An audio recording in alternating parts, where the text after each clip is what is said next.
All right. Welcome back to the Path Forward. As always, I'm your host, Dr. Rick Fernandez, where we talk about innovation, education, and we have a lot of fun. I'm just going to tell you, we're probably going to have some fun right now. At TASA Midwinter, and I've got Dr. Michael Cardona from San Marcos Consolidated Independent School District joining me. This is the man, the mentor, the friend, the one that will say it like it is, no matter where he is or what time it is. So how's the conference going for you so far? It's been good. A little tiresome right now. Hit the conference jet lag portion. So for me, it started Saturday doing some mentorships, and I'm happy to do those things. But Sunday had a lot of meetings that I think are important meetings we have to have Sure. to create policy. But I'm tired now. Are you? Yeah, I'm tired. Now you're slumming it with me. So you're Yeah, I haven't had my Peloton fixed in 3 or 4 days, so my legs are going here quickly. So so you talked a little bit about mentorship. We've got some young new superintendents out and about. You want to give them some pearls of wisdom, what they should be expecting, and some do's and don'ts, maybe? I think that the best advice I could give any new superintendent is the higher you move up, the lonelier the chair gets. Mhm. And we don't really we tell people sometimes they need to own their chairs. They don't really own this chair. They have to work with individuals who have their own political beliefs and try to create policies around those. And so they really need to understand the stories that each board member brings to a board meeting, because I think that will help them guide the system. And then, the second piece of advice would be, if your North Star is always students, Right. then, the policy decisions you can get them to make need to always benefit students and staff in some form or fashion. Would you encourage them? Because you spoke a little bit about advocacy and legislation and all that stuff is an ongoing thing for us, particularly in Texas. Would you advise young superintendents to get involved in terms of the policy, the advocacy side of it? And if so, why would you think that's a good move for them? Yeah. I mean, yes. I think everybody has an opinion about public educators and public education. Being a reformed former Catholic school student, Did you say first of all reform? reform. Yeah, I don't As know about that, but I'll let you go with that. my mother would say, fallen Catholic school student. But you people have a lot of opinions, and they're putting that into practice Right. and policy. And for far too long, educators, and I'm not talking just superintendents, I'm talking educators, have deferred, and in some cases emboldened some of these people to attack the profession. And I'll just leave it as, if a minister or a pastor or a politician is going to have an opinion about education, well, it's time to have an opinion back and to use our power to help reshape the narrative. Because I mean, we're under attack right now. There's no Like doubt. it's I've never seen anything like this. And book banning, by people who say they're about individual freedom, it doesn't make sense to me. And so until we say something, they're going to keep doing it, because superintendents play, or most of us play, a win-win game. We believe everybody can win-win. They're not playing a win-win game. Right. They're playing a win-loss game, and they're winning, and we just keep like smiling and don't want to get into the fray. And I've chosen to get into the fray. So Yeah, no, and that's one thing we talked a little last night. I was joking with you. We were at an event, and we had by the way, your kids, your mariachi kids were unbelievable. thank you. They were awesome. And you said there's nothing like being a high school principal, because we used to get to see that all the time as Yes. former high school principals. But you had to calm the room down a little bit because everybody's talking, and, Yeah. and I always respected your fact that you're going to tell it like it is, and friend or colleague doesn't really matter. Like Correct. sometimes we got to hear the truth, and I would agree with that. I think that there is a lot of stuff being slung around about public education and the school systems, and you're seeing teachers, and not only teachers but principals, superintendents, make an exodus from the Yeah. profession. And I think we forget, come next year, well, who's going to be teaching our kids instead of attacking? What about we support and we try to understand, how do we make the system a little bit better together? So hopefully, opportunities like this where we can talk and chat and discuss how to navigate that and how to do it in a way that's going to get some, not only some attention but some people understanding the power that we do have. I think it's important. It's never been as important. You know, you've got kids, I've got my own kids, and they're depending on us to get this right. You Correct. know, it's been crazy. Yeah, I mean, if anybody knows my children, I think everybody would agree that no one has indoctrinated them. They have their own opinions and beliefs, and they advocate for themselves. And this idea that we're indoctrinating children and is, I mean, it's a. Have you ever seen the movie Idiocracy? Yeah. And I feel like we're living some of that right now. Well, yeah, indoctrination. Yeah, I can't even do third grade math with them online, much less try to, Correct. get them to do what I want them to do. So there's so much outside influence. So you're trying to guide them as best you can, and we're doing it. I think a great job under the circumstances in terms of school districts. But it is definitely a tough and thankless job at times. So let's get on some lighter subjects. So speaking of schools, we talked a little bit about what kind of student, Michael Cardona was, right? Yes, like we have. Yes. We'll leave that at that. Yeah. Well, no, not give. You got to give me some funny stories. Okay. You got. I mean, it can be your childhood. It can be something that you had with your own kids that you could share. Something as a principal. I know you got time that, but things that you look back on that gives you joy and a smile and you think on fondly that like, I can't believe that happened. So, I've talked about this. My happiest moments were when I was a high school principal. I think that's when I think I was most in tune with kids and staff. Not that I'm not happy now, but it was a different type Right. of happiness. But I think the story, I have a student reference that I use when I do applications. I have a student who was a first gen college student, Michaela, we'll just say Michaela. And her husband's a captain, Aggie graduate. He's a captain, and they're in Germany right now. But she wrote a letter to me, I think, that that captured she put into words what I was trying to do with the campus around culture and student advocacy, student self-advocacy, teacher leadership, and talked about the transformation of the high school from when she was a freshman to high school, my visibility as a principal. And those are the things that, we forget, right? We do 100 great things. And then, we just finished talking about the war on education, and that consumes us. And we sometimes forget the stories, and we still keep in contact. I get messages from students on Facebook that, will go something like, hey, we're all at a bar drinking and talking about our high school days at MacArthur High School in San Antonio, and your name came up, sir, and we just want to tell you thank you because you were really hard on us. You were like all over us. You were telling us to make good choices, and we appreciate that, you gave us so much of yourself, because there is, like we've talked about this, there's a sacrifice of being an educator that no one sees. And some families are better able to adapt to that, and some it causes divorce. Yeah. But those are the stories like that I keep on my phone to keep me going, to like when things are going bad, or when community citizens are up in front of us in a public forum saying things that are just crazy, and you have to remember those. So that's just one of many, but I keep that reference letter because that's the type of kid Right. that Why you're wanted to produce this young lady. She's an amazing young lady. Yeah, no, those memories are the ones that when you're the tough days, you think about, all right, this is the why we do what we do, and why you put up with some of the abuse sometimes, but you got one thing I've always noticed about you got a great relationship with your admin staff.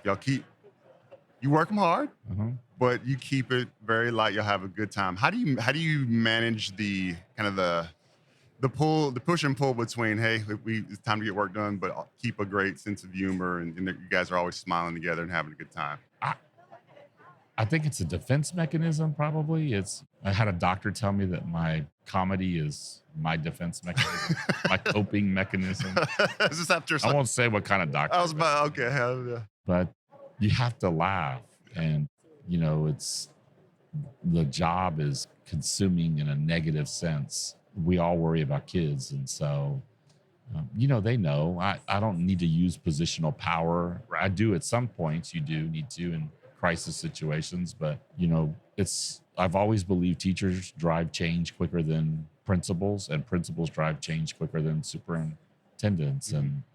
And I think if the admin team would tell you, there's times we go into closed session and boards have at you, and things they don't appreciate, things they're passionate about, and they understand that I am going to take the chewing out for them. Right. But then, and we're going to walk out of that room, but that meeting the following Monday is going to be like, I took it for you. Now, what are we going to do to make this better? Because, they were right. Yeah. We messed up as a system and, fix it. And so they know when it's time to get to work, we get to work, and you got to have humor and laughter in them. And Yeah. Yeah. you have to make fun of situation. I mean, some of the stuff you just got to laugh at, because if you don't, you're going to get frustrated and Yep. burn out really quickly.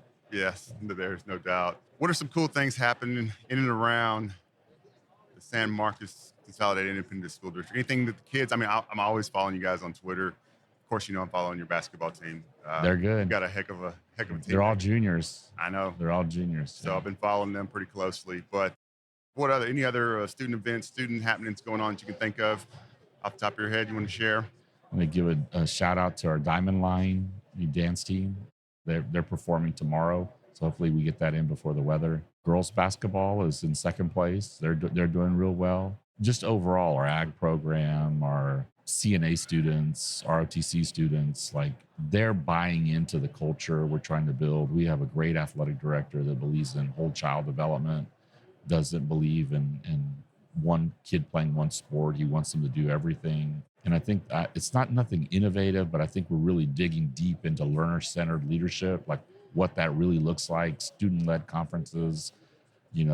We're partnering with Summit Education at the middle level to do personalized learning. We want that to filter up, right? At the end of the kid's career in high school, like some kind of capstone project, some kind of community service project. But we have great career technologies, and we had one conversation with Austin Community College and looking at an advanced manufacturing pathway with Tesla. Yeah. And that's exciting, right? That's game changing, the salaries they pay. So we're going to look at that. We're about 3 or 4 years away from talking to Redbird Aviation Oh, out of nice. San Marcos about an aviation pathway. Are you gonna get your license and jump on I board? might. I don't know. I just met a CEO somewhere that flies around, and he's like, it's worth it. So we're going to start with the kids first. Not the guy that tripped coming over here. Test it out on the kids. Yeah, that's the kid that fell off the curb, Yeah. the soup that fell off the curb a little bit ago. But we'll let the kids have at it first. You know what I think you need? You brought up FFA. I think your corgi needs a pal, Mhm. an odd couple friendship. Why don't you adopt one of your animals from FFA and introduce that to the family? We tried to have some chickens. Okay? So Yeah, we had a chicken coop. what do you mean you tried to? Well, 4 or 5 corgis surrounding the chicken coop wasn't good for the heart condition of the chickens. So there was no goring involved, but apparently there was some So they all had they all, died of a heart attack. they all had heart attacks. And we bought 6 chickens, and they didn't last very long. So they don't play nicely. They're herding animals, so they don't play nicely with other. If we bring a German Shepherd or a boxer into Right. they're all over that thing, trying to herd that thing into the corner, and I feel bad. You got to start like a little baby pig, and that way the pig latches on, imprints on the mom, so it just thinks it's a puppy. We have a hamster, and he has survived being in the mouth of one of the corgis. He's agile. And we have a parrot. My wife has a parrot, and so Does the parrot talk? parrot does talk. What does it say? What are you doing? What are you doing? What are you doing? Telling you to be quiet. That's what are you doing? What are you doing? Hi, beautiful. Says hi, beautiful to my wife. So smart parrot. So we used to have a python, small reticulated Yeah. python. So that's an Gave that oxymoron right there. Small reticulated. Yeah. It was big enough to eat my hand, but not big enough to eat me. So it was calm. It was fine, but we got rid of that when we got another corgi. Yeah, yeah. Yeah. That look like a snack over there Yeah. in the corner to a python. Corgi puppy might Yeah. get eaten. So Oh, that's funny. Oh, well, where do you go from here, right? You've had a heck of a superintendency, a heck of a career. You've mentored and led a ton of us young guys. Where do you go from here? to Europe, I hope. It's Europe. To Italy? Spain in March. I don't know. That is something I think about. We all think we hope we make an impact. Right, But, I had a former colleague, Chip Sullinger. right. He was a good man. I don't want to be him. Like, I don't want to die in an apartment by myself. I would like to see the world. So I think I want to retire, and my wife and I want to potentially pack up our corgis and go see the world for a good, 5 to 8 years. And Yeah. then when my children are having children, then that's the time to come back home and settle down, and then keep mentoring Yeah. superintendents, anyone. I mean, I think anybody who reaches out to me, I try to help them. No, Um, anytime I have something, you're the first person I call, and you're immediately responsive. So, I just want to step away and hear silence for a while. Really gotten into barbecuing. Now we're talking. There you go. A&M's got a great Now, barbecue program there, and only because I like staying up at night. You're up at night anyway. Right. You're up Can't at sleep, night yeah. anyway, and it's you, the fire, and a piece of meat, and quiet. Yep. And you can just be by yourself. And I love my wife, but you need quiet time, and so that's I'll edit become that. my quiet time. I'll edit that out. Yeah. Don't worry about that. My wife knows that. She's not. She's good. She needs quiet time from me too. Yeah, she's like, yes, go. Go away. Go. Don't Hey, bring that nonsense into the building. You sure you want? You probably need to brisket a whole 12 hours. Probably. Yeah. Oh yeah. Yeah. Yeah. She's. But it's quiet. We're in a field that's Yeah. It's chaos. It's It's a chaos. every day, all control day. chaos, and 31 years of that is a lot of chaos, and it has a physical effect on you. So Yeah. No doubt. yeah. No doubt. Well, thank you for joining me again. You're always welcome. I had a great time when we came out to the stadium, man. It's a beautiful stadium. But to come out again. I know. I want to come see programs, man. That's what we were talking about off air. It's like, we're going to come out there and see the programming. Yeah. That's because like you said, being a high school principal, we could see that every day. Yep. And now, We want our kids to show y'all that exactly. their programming. And Exactly. we want them to tell their story. Ultimately, you're trying, the goal is always for me is to turn it over to them, Correct. right? It's theirs, right? Correct. Ultimately, we're building it for them. So they have ownership. They can do it. They have a skill. They have something that they love to do. And we're just there to support some guardrails from time to time. Correct. So, Yeah. any I shout appreciate you. outs before you go? You better give them. I can't shout out my Spurs because they have ups and downs. They can beat Phoenix, but they can't beat a last place team. Can't shout out my Steelers. They haven't been. No. Can't shout out my Blackhawks. They're awful right now. Just shout out to our student, staff, and community there, San Marcos CISD. I think our teachers have been amazing. I'll even shout out our board members. I'm really blessed to be. We don't always agree on a lot of stuff, and I'm sure that they don't agree with my leadership style in some ways, but they do agree with 100% of the things we do for kids, and they help me create really good systems for kids. They've allowed us to do some really great work. And so, we just finished Board Appreciation Month, and so I do want to give them a shout out. Even the new board members who come, have stayed with the focus of student learner-centered outcomes, which I am grateful for when I look at, other colleagues around the state. Sci-Fair, I won't name names. Oh, but dang. yeah, your neck of the woods. That's right at the heart. Yeah. Dr. Henry's, I just edited that out for him. Yeah, he's a great man. Yeah. I don't envy him. But yeah, so that's my shout out. All right. Well, thank you for being here. All and look forward to talking to you real soon. Stay out of the snow. Yeah, no kidding. Yeah. All right. Snowmageddon part 2.